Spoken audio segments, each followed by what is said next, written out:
Subscribe to our YouTube channel and press the bell icon to get the latest updates. Welcome back to World 360. First off, apologies in the delay in our episode. As you can hear from my voice, the smog in Delhi is pretty deadly. Now, as we near the end of 2021, there's one annual beauty pageant contest that's coming up, Miss Universe, which will be the 70th pageant of its kind. Now, why are we talking about this today? Mainly because of where this pageant is going to be held, in Israel, and how one woman appears to be caught in the midst of diplomatic politics. Since last week, Miss South Africa Lalela Mswane has been under pressure from her own government to boycott the pageant. It has proven difficult to persuade the Miss South Africa pageant organizers to reconsider their decision to partake in the Miss Universe event, the South African Arts and Culture Ministry said last Sunday. Meanwhile, local beauty pageant organizers have asserted that Miss South Africa should participate in the pageant as it is not a political event. That's debatable considering in May this year, a contestant from Myanmar appeared on stage in Florida holding a banner that read "Pray for Myanmar," following the coup in her country in February this year. But there's a deeper meaning to this issue, especially the tool of boycott. For this, we have to talk about apartheid.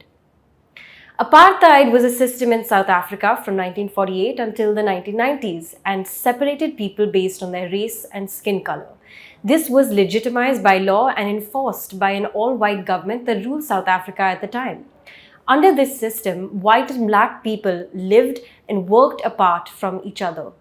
This system came to an end after years of violent internal protests, economic struggles, the end of the Cold War, and international economic and cultural sanctions and boycotts. Now, these boycotts included South Africa being excluded from international sporting events like cricket and rugby, foreign banks calling in South Africa's loans, even many Britons boycotted South African goods in their supermarket.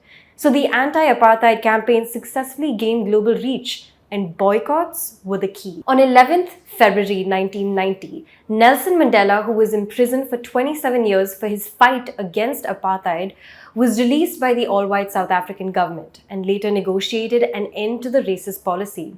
Later, he was elected president of South Africa.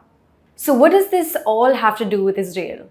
Well, in December 1997, Mandela famously remarked, "We know too well that our freedom is incomplete without the freedom of Palestinians." Since then, Palestine has been a cause that is close to the hearts of many anti-apartheid activists.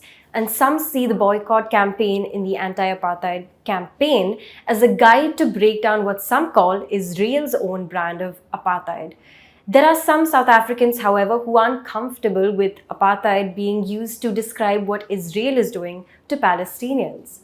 Marcus B. Montague Mufuni, opinion editor for the Harvard Crimson, wrote in June this year, "When I say the actions of the Israeli government and military are not apartheid, I do not mean that the restricted civil rights and inhumane living conditions that Israel forces upon Palestinians are not terrifyingly reprehensible and oppressive. Nor do I mean that they don't rise to the standard of that sterile legal definition.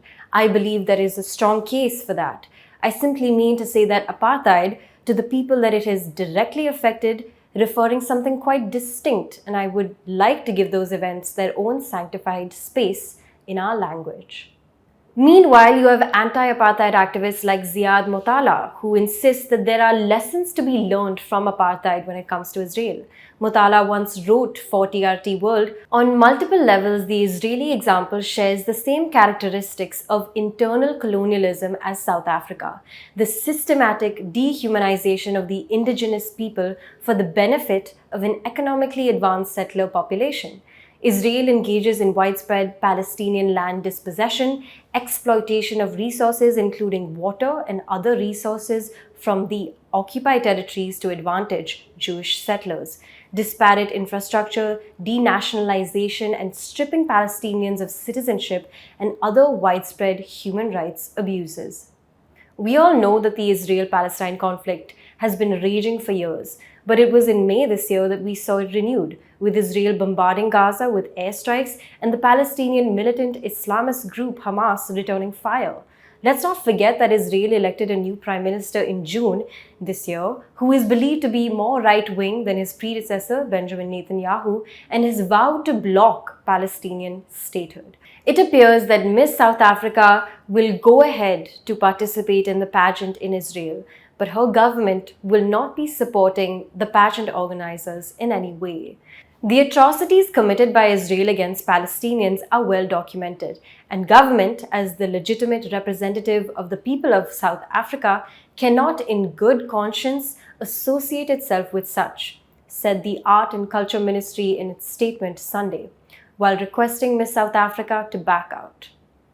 Thanks for watching. This is Pia Krishnankutty for ThePrint. We'll be back soon with a brand new episode.